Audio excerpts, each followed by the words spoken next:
What do you do when you don't know what to do? What do you do when you come to a phase in your life where everything that you've been doing requires a shift? Where you're just at a point where change is necessary, but you don't know what to change. You don't know what path to go on next. You don't know what to do. It seems as though everything you are trying your hands at, even the relationships, platonic or otherwise, that you're giving your energy to, are just not working. What do you do? So I am Marsha Kerr Talley, and I'm the host of Candid Conversations with Marsha.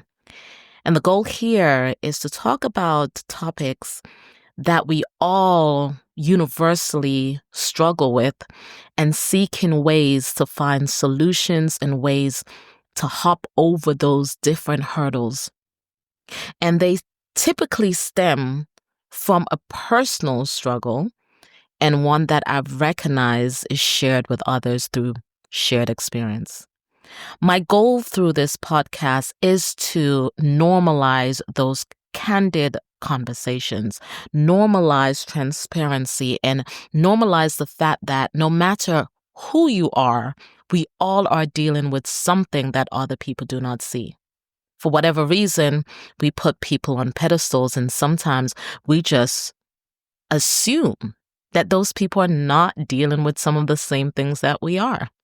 Just because someone may have a platform, they may have more money than you, they may have a business, they may look better than you, they may have a spouse, they may have children, they may be single, they may travel a lot, laugh a lot, appear to have it all together. Sometimes those external perspectives cloud our internal insight or our ability to create an internal insight that everybody is going through something at some point. And for me, I'm at a pivotal point in my life where I am trying to figure out, where do I go next? What do I do next? And so the question I want to pose to you is, what do you do when you don't know what to do? What do you do? Along with being a host for this podcast, I am an emotional wellness coach, and I've been developing this program over the last year. And the goal has been to work with individuals who have experienced some traumatic event, emotional traumatic event, that they are ready to work through and work past. And so with the program, the goal is to facilitate their healing through a 6 weeks course and also that one-on-one coaching session. Because I find that a lot of people, even other coaches, they find it beneficial when they are using different resources to help them get over those quote-unquote hurdles. Nobody's exempt from life. That's the one thing. The difference is some of us may have a little bit more tools in our life toolbox so that when things pop up, we might be able to deal with it quickly or more effectively, more efficiently, and we're able to just get past it, like just when you're playing a game. Sometimes when you know the skills or even the cheat codes, you're able to level up from that game. And so that's what the emotional coaching program, the goal is to provide resources to people who are actually ready to level up their game and heal through things and start living life more blissfully. That is the goal, is to provide those resources and provide that support. I'm very passionate about helping people to become emotionally well, about helping people to identify areas of their lives where it's been sabotaging them or stifling them or limiting them for different things, different ways. It's just been limiting them. And I want to be part of the revolution where people are saying, hey, I need to heal. And I can also tell you, because I'm on the journey myself, that some days that's easier than others. I can tell you that some days it's easier to renew your mind and have a positive outlook than others. There's some days where you are willing and ready to pull out the tools and use them quicker than others. And it depends on other things that are going on inside of you and around you and your surroundings with your loved ones or lack of loved ones, and dealing with grief. That's another thing that's heavy right now. A few of the people that I am talking to and coaching, they have been dealing with grief, and that's included myself. I'm in that bucket too. So going through this journey of healing and also being an emotional wellness coach, it's very, very interesting because, I am my first, I'm my first, not patient, but the first person I work with, my first client. I'm the first person. And I constantly am working on developing myself. And I do know that some days it's harder than others. Some days you do need someone to lift you up. Some days you need to put on that singing bowl, high frequency music. Some days you need to go for a run. Some days you need to apply the essential oils to your temple and allow the diffuser to just diffuse aromatherapy throughout the house. Some days you need to sing. Some days you need to yell. Some days you need to go to the gym and just fight with those equipment. Some days you need to talk to someone. Some days you need to sit down and journal and go through and be self-analytical and be aware. Some days you are just finding a way of mapping out what you're going to do next. And some days is you taking a breath and breathing deeply and realizing that your life is valuable, whether or not you can see how productive you are, because some of us only equate our value to how much productivity we accomplish, how much we get done, how much we've acquired, how many accolades we have and degrees we have and job title and the recognition. And some of us are only as valuable as the titles. Is how other people sees us, how other people praise us, grammar. Which leads me into the other area of who I am. So I've been an English teacher for 2 decades. I started my educational career in the UK in a school that was for students with special education, with special needs. And the first students I worked with had autism. And then I moved to Texas, and I really didn't want to get into special education anymore. I wanted to get into physiotherapy because I actually did dance performance as my first degree. And so I wanted to keep going into that field. And then I went into special education, and I've been a teacher in that field dealing with students with behavior, mental, emotional, learning, language, struggles and disabilities. And that has been my career for years. And I actually love teaching because teaching students in public schools is more than just teaching them about how to excel in academia. It's more than teaching them how to do well in their subjects. It's about preparing them to navigate the complexities of life. It's preparing them on how they're going to live when they're no longer in school. It's helping them to become resilient, compassionate human beings, contributing human beings, learning how to be self-aware and emotionally well. That is my personal goal as a teacher whenever I go into classrooms. Especially now, I'm a cover supervisor in the UK. So I go to different schools and I work with different students. And it's just very, very interesting because the dynamics from the US to here is different. But what I've noticed, all students want discipline. All of them want assistance in navigating or managing their emotion. All of them need the holistic approach to education. And I'm very passionate about that.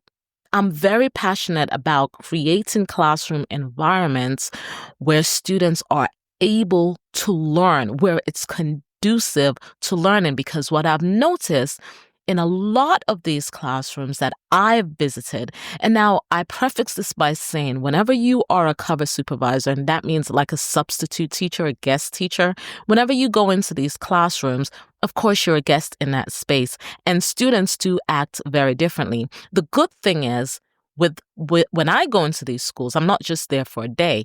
So I'm there for several days to kind of pay attention to certain patterns. And one of the things I've seen across the board is that students want the emotional wellness. You've got to approach them from a holistic point of view. That means you are paying attention to what they're dealing with while trying to help them to do well in their academics. The problem is I am seeing that students are low in both areas. Their academics are low and their emotional wellness low. So you get in these classrooms and for whatever reason, you trying to implement certain behavior management is not always supported by the school itself. And that could be for a variety of reasons.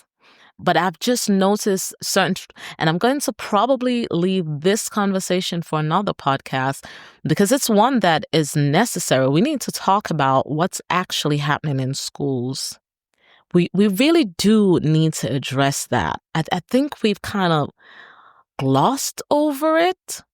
Not sure why we're not paying attention to education like we should. I'm not really sure why we're not taking it seriously that students are not learning like they should. They're not acquiring what they should from schools. Like, why are we not addressing this? And also, why is there such pushback to those people who want to address this?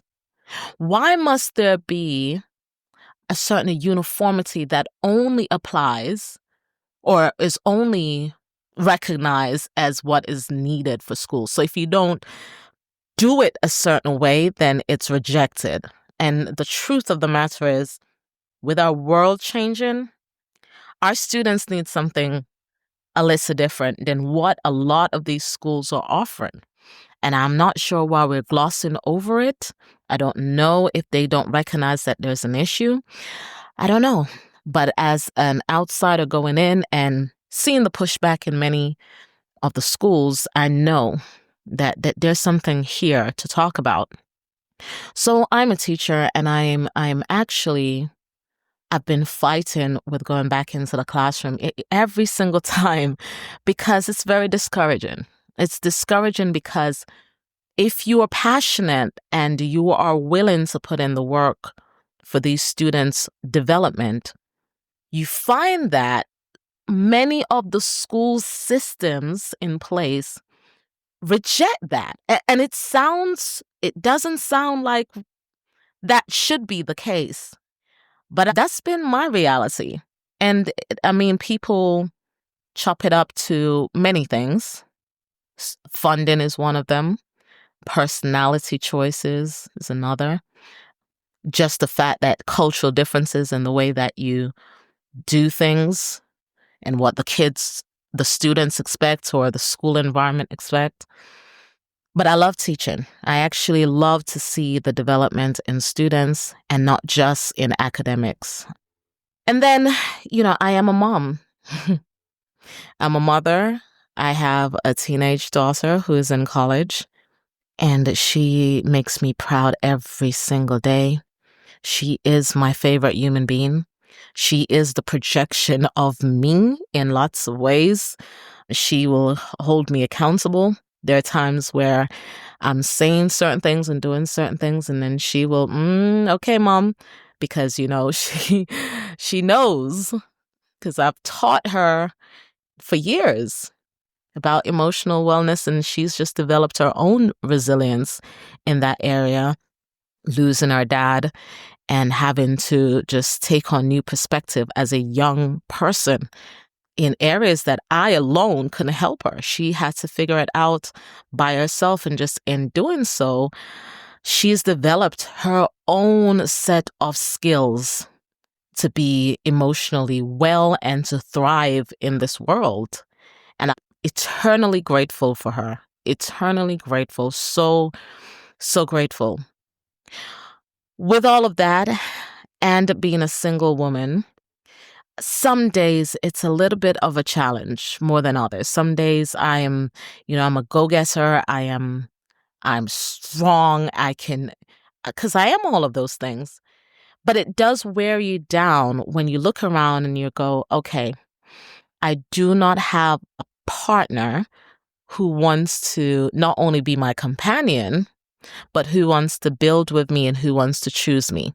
And sometimes that's discouraging. Sometimes that is heartfelt, like deeply heartfelt, where you're like, oh, and you take it personal and you do wonder why.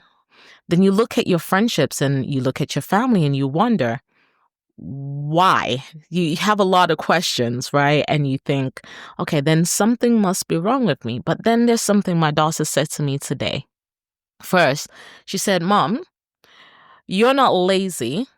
Because, some of us, whenever we are so used to going, and always doing something and being productive, whenever it's time for us to rest, or there's a season for us to do something different, it feels like laziness. And I'm not going to lie to you. It does feel like laziness, because I'm like, okay, what am I doing now?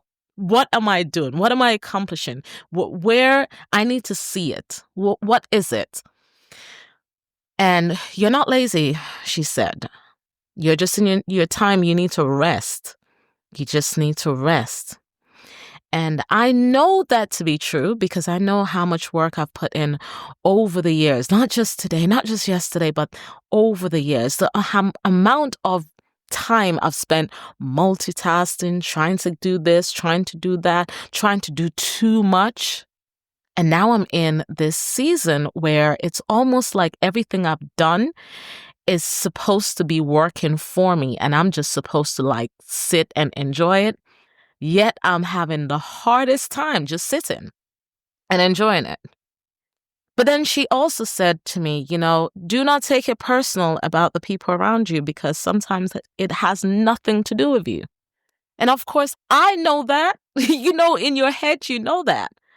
But then as a person who's recovering from emotional traumas, when you're recovering from trauma brain, yeah, you do believe it has something to do with you. Why don't they like me?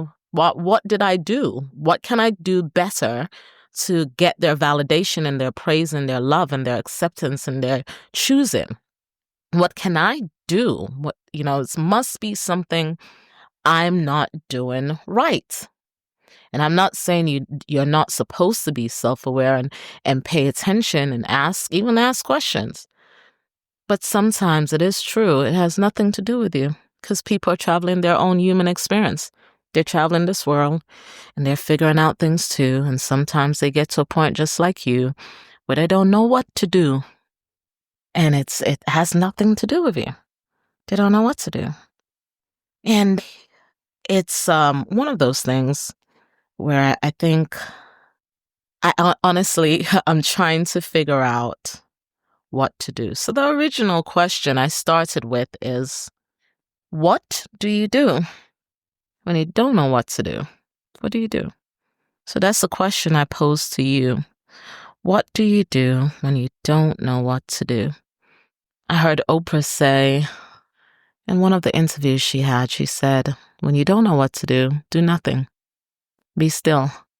Do nothing. And I can't believe I'm in this space. For one, for the longest time, I've been saying, I do not want to go back into the classroom. For one, it's just, there's a conflict because the systems are in place that they want what they want, and they want it to look a certain way, and schools need to run a certain way, and da da da da da da da da da da. And if you come in and you have a vision of how this can work and how students can learn, but also coming from a holistic point of view, sometimes it's not received well because people don't understand what you're doing. They don't understand what you're doing, and they don't want to understand what you're doing. So it's just easier to reject. A lot of us fear what we don't understand. So when I'm in schools, let me give you a story, actually. I taught at a high school for several years. One high school, I was there for a while. At that high school, the year I developed high blood pressure was one of the most stressful years with this particular principal that I had that I didn't even expect it to be so hard because she was another Black woman. And I just thought it would just be a lot easier and simpler. It wasn't going to be that hard. But I go against the grain naturally, not because I'm intentionally just wanting to go against the grain. I was born somewhere else, and I've always lived in different places from where I'm born, right? And I think that contributes. And also, I'm a very critical thinker, very analytical. I'm an overthinker, and I'm a creative by nature too. I'm a creative. I don't always lean into that part of me, but I am. So there are all these things that kind of allow me to see things differently, especially when you're not from that place and you're not like conditioned to believe one thing or see the world in one way, and you have other views. Sometimes that doesn't lend well to environments where they want you to stick to the status quo. That doesn't always lend well. And sometimes, even if you're part of that system, but you think that there needs to be a change. Sometimes it's not easy for you to talk about because you already know it's going to ruffle feathers, and you don't want to ruffle any feathers. But I'm always the person. I wasn't deliberately trying to ruffle feathers, but I had an opinion, and my opinions didn't always match. But in one scenario, one of the things I was doing in my classrooms, and I do want to invite you into this, and I want you to listen, because I think, again, we fear what we do not understand, and sometimes instead of finding out, it's just easier to say no and reject it and cast that person out as the problem. So I have always taught students with special needs. So students who have behavior issues, where they have anger issues, where they have some kind of emotional underdevelopment, where they're not able to develop to handle themselves emotionally, or intellectual challenges. I've dealt with students with autism and dyslexia and all different types of learning disabilities. That's been my area of expertise my entire career. As I said, my master's degree is in special education. So I spent a significant amount of time learning that in school. But while I was learning that in school, I was in the classrooms working with these students. And I've been doing that all this time. I have seen and picked up on a lot of different things as a special education teacher, and you acquire certain skills. One of the things I noticed is that our students needed time to relax, just a moment in the day, because we were at a high school where they're going from period to period to period to period, and they may only have 5 minutes in between to do restroom, to talk to a friend, and we don't really encourage talking to a friend during that passing period. You're just supposed to go from one class, somehow get to the bathroom, and then get to your other class. And our students have to manage this, and I get that. So I found that 2 things. When students were fed and when students were calm, they were able to actually relax in the learning environment and also participate better in the learning environment. Now, of course, I'm not going to tell anybody that everyone is going to learn at the same pace and they're going to grasp the concept at the same time, because that's not going to happen, especially when you have students who are disabled in some way, shape, or form. That is not going to be the case. But I recognized over the years that our students did better when they weren't hungry and when they also felt safe. So one of the things that I did, thank you, one of the things that I did was I introduced essential oils in my classroom, which was the purpose was, and I'm talking about peppermint and lavender essential oils specifically because of their calming benefits, but also because most people are not allergic to those particular essential oils. Because I know the first thing people are going to say, but what if they're allergic? And I understand that, right? There are cleaning products that people use in the classrooms. There are all sorts of things, right? But that's what I mean. People's first instinct is when I mention essential oils is that, yeah, the allergic reaction. I get that. And I had diffusers in my room. I also went to the charity shop or the thrift store and I got a bunch of lamps. Not bunch, but I got lamps for my classroom. I got curtains to go over my door. I had couches, couches in the classroom, for a reading area. Plants, had lots of plants in the classroom, the mat. And I wanted to create a space where students felt like they were at a home that made them feel safe.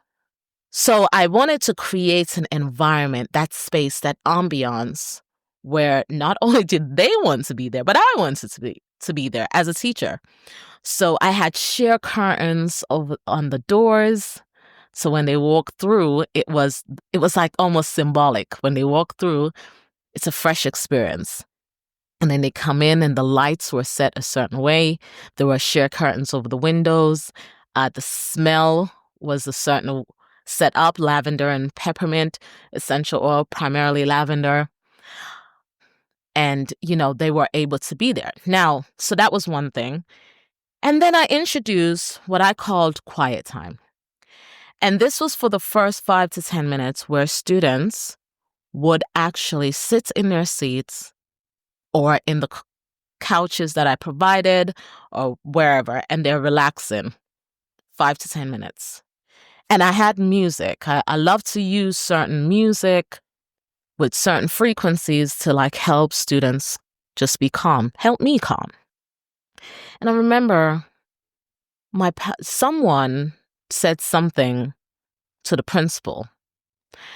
And the principal did not come to me first, but what she did, she came to my classroom with the assistant principal and she pulled me out of the classroom. And at the time when she pulled me out, we were in our quiet time. So the light was off, but the lamps were on. So you can imagine that the bright lights were off, but the lamps with the softer light was on. The music was playing and the diffuser is going and the kids are just sitting there. And she came in, she pulled me out of the class and the way she was talking to me, and she was very upset that our students were having quiet time or meditation or whatever. And you can't even say meditation because that's a whole nother thing where people somehow think you are doing demonic things to their children. But I was livid. When I tell you I was livid because I said to her, don't you come to me and talk to me and deal with me, pull me out of this classroom like I'm in here doing something detrimental to these children. Mind you, on our campus, during that time, we had at least 2 teachers who were arrested for inappropriately physically engaging with students. And I'm in here trying to create a space where students can feel safe and secure and valued and calm, and you're going to come pull me out of my classroom and talk to me like I'm doing something to hurt these children. And that moment resonated with me so much. It stayed with me. But it didn't stop there. So after I was reprimanded and chastised for introducing essential oils in my classroom in this calm time, do you know the next year there was a district-wide initiative to have diffusers and essential oils, and now they called it social emotional learning across our schools. And the worst part, they didn't include me in it at all. There were people coming up to me and going, "Oh, I thought this was your thing because I know you've been doing this for years with your students." I'm like, no. So they chastised me, but someone saw it, but instead of including me and involving me in it, they excluded me and made this a school-wide after chastising me. So I do understand people that are on the front end where you're the person who comes in and you're saying, hey, there needs to be a change. That sometimes that is not received well. And it just so happens that it feels like always that person. And I'm laughing about it, but I'm not, because it's not that I intentionally go into these spaces and saying, hey, you need to do this, and because I don't. I actually don't do that. I go in and I teach. I am an active teacher where students have to be active learners. And what I've realized, there has been a culture where students are not active learners. They are passively receiving information without any critical thinking or engaging with the information in a way where they should be asking questions and forming their own opinions. Whereas in my classroom, I incorporate physical movement. You're getting up out of your seat. You're going over to talk to someone else. We're doing philosophical chairs. We are drawing something. We're creating something. And that all kind of stems from my beginning as a special education teacher, because when you're teaching students with a variety and a range of learning abilities, you have to use a bunch of different strategies and resources to enable learning. And first and foremost, my goal is that students have developed critical thinking. No matter what level. I've had people tell me over and over that my students cannot learn. You hear me? That the students that I have, they can't learn because they're labeled this, that, and the other. And every year I have taught students, they have always learned. Every year. So even without the recognition and the praise, I have seen my students before my eyes develop into individuals that other people said they could not be. There are students in my mind as I'm speaking. There's some parents who worked well with me, some parents I never heard from, and then there's some places, some schools, some principals that they get your vision, they see what you're doing, they give you an opportunity to do what you do.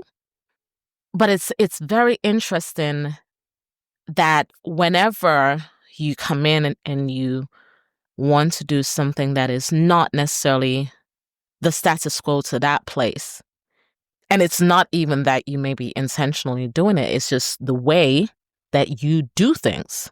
So for me, I'm a teacher by career, by profession. So when I go into a classroom, and I am also that person that I want the students to be engaged with whatever I'm teaching, that's how I present in every class.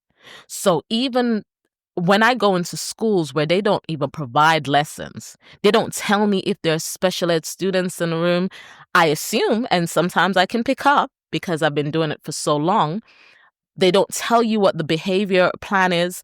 There's nothing. You just go in there blank slate, knowing nothing about these students. And you go in and you decide, okay, this is what I need to do to make this lesson go by well. Even in those situations, some of the times those schools can't even appreciate what you're doing. They can't appreciate what you're doing, and it's unfortunate. But what is most unfortunate about it, it's draining. It's draining for teachers who were once vibrant, who were once passionate, who were once creative, who once the most out of their students, and they're able to pull that out. It becomes very draining because not only are you dealing with the students and all of their challenges and dealing with your own personal issues and the things that are going on at home or with your health, but you're also battling the schools and their systems and their lack of support or lack of understanding or lack of professionalism.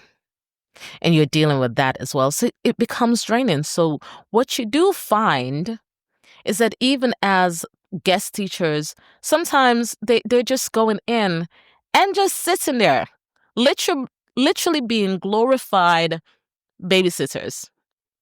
Why? Because that's what the system requires. The system wants you to just go in and pacify the students. Just make sure they are calm enough and get through from this lesson to the next. You don't do too much. Just don't do anything to ruffle feathers or, no, you don't, no. You don't even need a lesson, really. Just kind of sit there and make sure that they don't hurt each other and they don't do anything that will make the school looks bad or the parents will call.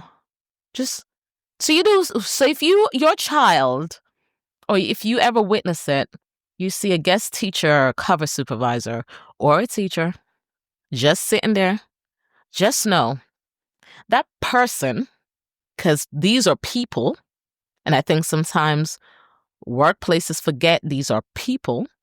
Just know that these people are tired. They're tired, they're drained, they're over it. Tired, they're drained, they're over it. You cannot keep putting teachers, professionals, people in certain environments, just putting them in there without any support, without any encouragement. And then as soon as something that you don't understand, instead of you asking about it, find out about it, you automatically just cast that person out as the problem. You're not taking a look at the bigger picture.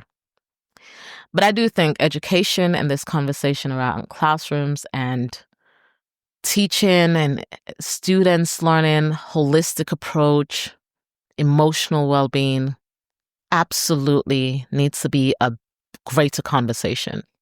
It needs to have more light shed on it than I have been seeing. And perhaps this is something I should be using my platform to do. I've just avoided talking about even my profession. I just avoid it because, sometimes I don't even want to deal with it. Sometimes I just want to push it back the side of my mind and just keep pushing with everything else I'm doing. So my goal moving forward is to use my expertise, the books that I've written, to help adults live better lives and also students to live better lives, to help them find resources to stay calm, to think critically, to feel deeper, to question things, to engage more with the life around them, to be more self-aware and to manage themselves better, to regulate their own emotions. And that's my goal, using all the experiences I've had and the resources I've developed already, which includes my emotional wellness program, my books that I've developed, I've written, the essential oil products that I have, all of them, to put them into one. That is my goal. That is what I want to do. So I'm going to wrap this up because as I spoke through all of those things, I got a little bit of clarity because that's what happens sometimes when you do talk therapy. See, when you go to a coach, you won't talk to the coach this long without a breath or without them interjecting or asking questions. But part of the talking therapy is that you are able to get a sounding board. You're hearing yourself, but it's like, because a lot of the times, right, the answers are within us. It's like I was talking to my daughter yesterday about healing or how our bodies heal. It's not like a medicine heals us. It's our bodies that heal us. It's our body that heal itself. The medicine helps the body to heal itself. But ultimately, the body heals itself. Ultimately, that's what's happening. And so a lot of times the answers are within you. You may not know how to carve out the answer. You may not know how to find it. You may not know how to identify it. You don't know how to recognize it. And so having a coach helps you to figure those things out. But it's not like the coach is putting the answer in you. It's actually coming from you. So as I talk through that, there has been a little bit more clarity on what I want to do, but it's not all the way clear. So the other part of it is me doing some things. And I know in me doing, I'm going to figure out some things, but also I know that sometimes it's not doing where you figure out what to do next. It's being still. It is talking less. It's stop being so overstimulated. It's reducing the distractions. It's finding calm within your breathing. It is releasing tension from every part of your body that you've holding on because you've also been holding your breath. From the disappointments, from the pain, from the resentment, from the embarrassment, the things you don't talk about because you're actually feeling quite guilty about it or embarrassed by it. And you have to find a way to release and relax your shoulders and roll your neck and take a walk and actually see life beyond the curtains of what you're limited to see, to do, to be, where you're able to allow yourself to believe again, to dream again, where you're able to allow yourself to receive love and acceptance, when before you struggled with that because all you've ever heard are criticisms and downgrading and invalidation and people just questioning, and people just, even when they're not questioning, they're snarkling and they don't understand the misunderstandings, the this, the that, and that's all you've heard. So you never truly felt accepted, never truly felt like you could belong. But in this moment of you not knowing what to do next, maybe it is to be intentional about your stillness. Be intentional about who you allow to speak into your life, what energies you associate yourself with, and where you go. You have to know when to go certain places. Some events you have to say no to. Watch the companionship. I could go on and go on and go on and go on, but I think I'm going to come to a stopping point here. So the question is, what do you do when you don't know what to do? And my suggestion today to myself and to you is 1, do nothing. Be still. And 2, be intentional about the something that you choose to do. So 1, do nothing and be still and relax and breathe through it. And 2, understand what's within your control and be intentional about the decisions you make for your life. I understand this human experience because I welcome it. I believe that I am spirit first, living in this very intelligent body with a soul that is able to help me navigate and have the life complexities with this moral compass. I think that is the same for many of us. We're traveling life, we're living this human experience, and we're traveling using our bodies in this bodies. I hope that didn't sound too complicated. But as we do that, I know that there's There are going to come times where we don't have it all together. And that can feel frustrating. I understand that. Those are the times that you reach out to your coach. Because I've gone through so much and I've learned how to overcome so much, and even with the assistance of a coach, I am a great at coaching other people. It's something I'm good at. I am good at teaching, behavioral management, and coaching. I'm able to listen well and hear what you need and point you in the directions within yourself that can help you to find those answers. So if you're looking for a coach, do schedule a discovery call with me. And on that discovery call, we're going to talk about what you need. But before we even get into all of that, we will do like a simple questionnaire where you'll fill that out. And it takes a moment to figure out, what do you actually need assistance with? Of course, I know I don't fit everyone and everyone doesn't fit me. I get that. So everyone that comes on a discovery call is not going to choose me as their coach. And I may not accept everyone as a client because we may not fit well together.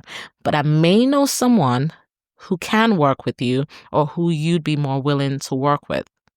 I am fully aware that everyone don't, and that's something you have to become okay with.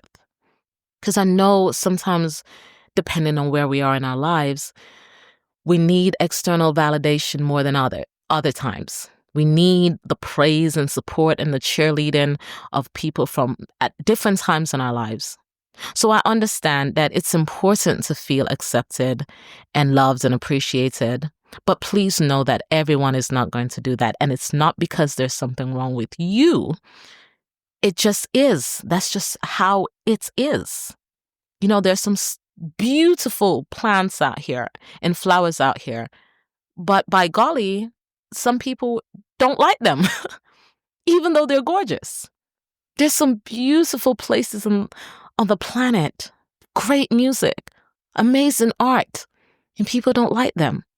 You know, people have their different tastes and whatever not. So be okay with not being accepted by everyone, not being loved by everyone, not being chosen by everyone, not being understood by everyone.